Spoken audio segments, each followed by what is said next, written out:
नीति आयोग की 10वीं governing council की बैठक के बाद नीति आयोग के सीईओ बीवीआर सुब्रमण्यम देश की अर्थव्यवस्था पर टिप्पणी करते हैं। नीति आयोग के सीईओ ने कहा कि हम चौथी सबसे बड़ी अर्थव्यवस्था हैं। हम $4 ट्रिलियन की अर्थव्यवस्था हैं।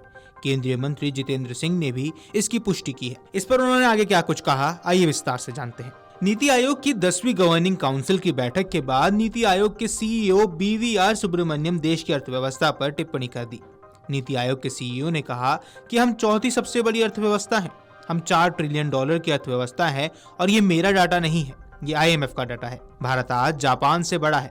केवल संयुक्त राज्य अमेरिका, चीन और जर्मनी ही हमसे बड़े हैं।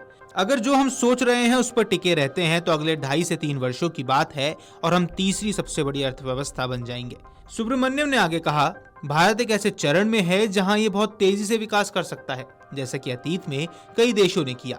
भारत को अगले 20 से 25 वर्षों के लिए जनसंख्या के लभ्यांश का वरदान मिला है, जिससे हम तेजी से विकास कर सकते हैं।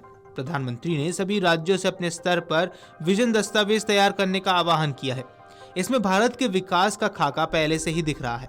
नीति आयोग के प्रमुख ने पीएम मोदी का जिक्र करते हुए कहा कि पीएम ने राज्यों से विकसित भारत का आह्वान इसलिए किया क्योंकि यह एक लंबी यात्रा है। केंद्रीय मंत्री जितेंद्र सिंह ने भी कहा कि भारत जापान से आगे निकलकर दुनिया की चौथी सबसे बड़ी अर्थव्यवस्था बन गया है। उन्होंने कहा कि विकसित भारत ने एक तेज कदम बढ़ाया और एक बड़ी छलांग है। इसे संभव बनाने के लिए प्रधानमंत्री नरेंद्र मोदी का धन्यवाद। सुब्रमण्यम ने अंतर्राष्ट्रीय मुद्रा कोष के आंकड़ों का हवाला दिया। IMF के अनुसार भारत की अर्थव्यवस्था जापान से बड़ी हो चुकी है। उन्होंने आगे कहा कि सिर्फ अमेरिका, चीन और जर्मनी ही भारत से आगे है। अगर हम योजना के अनुसार काम करते रहे तो अगले 2.5 से 3 सालों में तीसरी सबसे बड़ी अर्थव्यवस्था बन जाएंगे। दरअसल अमेरिकी राष्ट्रपति डोनाल्ड ट्रंप ने हाल ही में कहा था कि वे चाहते हैं कि एप्पल कंपनी आईफोन अमेरिका में ही बनाए, भारत में नहीं। इस पर सुब्रमण्यम ने कहा, ये टैरिफ क्या होगा ये कहना मुश्किल है, लेकिन अभी भारत में चीजें बनना सस्ता है। सुब्रमण्यम ने यह भी बताया कि सरकार एक बार फिर अपनी संपत्तियों को किराए पर देगी या बेचेगी। इसे एसेट मोनेटाइजेशन कहते हैं। इसका दूसरा दौर अगस्त में शुरू होगा। इससे सरकार को और पैसे मिलेंगे, जिससे देश का विकास होगा। वहीं अगर बात फिच रेटिंग की करें तो फिच रेटिंग ने साल 2028 तक भारत की औसत वार्षिक वृद्धि क्षमता का अनुमान बढ़ाकर 6.4% कर दिया है। रेटिंग एजेंसी ने नवंबर 2023 में इसकी 6.2% रहने का अनुमान लगाया था। फिच ने 5 साल के संभावित सकल घरेलू उत्पाद यानी GDP अनुमानों को अपडेट करते हुए कहा कि भारतीय अर्थव्यवस्था ने 2023 की रिपोर्ट के समय की हमारी अपेक्षा से अधिक मजबूती से वापसी की। इससे वैश्विक महामारी के झटकों को कम प्रतिकूल प्रभाव के संकेत मिलते हैं। भारत की अर्थव्यवस्था इस समय तेजी से बढ़ रही है। संयुक्त राष्ट्र यानी UN की एक रिपोर्ट के मुताबिक इस साल भारतीय अर्थव्यवस्था न केवल चीन बल्कि अमेरिका और यूरोप को भी पीछे छोड़ देगी। इस साल अर्थव्यवस्था के मामले में भारत पहले स्थान पर होगा। रिपोर्ट्स के अनुसार भारत की अर्थव्यवस्था इस साल 6.3% की दर से बढ़ेगी। ये दुनिया की बड़ी अर्थव्यवस्थाओं में से सबसे ज्यादा है।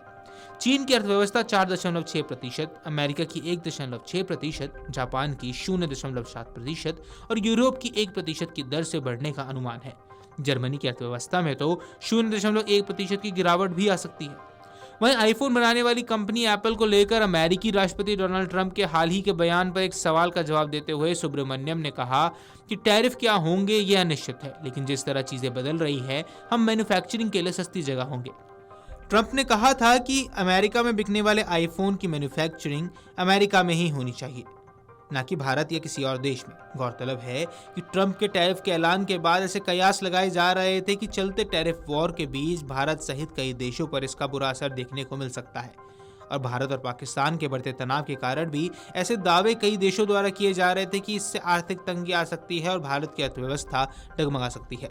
मगर इसके विपरीत अब नए ऐलान से पूरी दुनिया भी अब हैरान हो गई है। Video desk amarujala.com। अगर आप ये वीडियो YouTube पर देख रहे हैं तो हमारे चैनल को सब्सक्राइब कर बेल आइकन दबाएं और Facebook पर देख रहे हैं तो हमारे पेज को लाइक करें।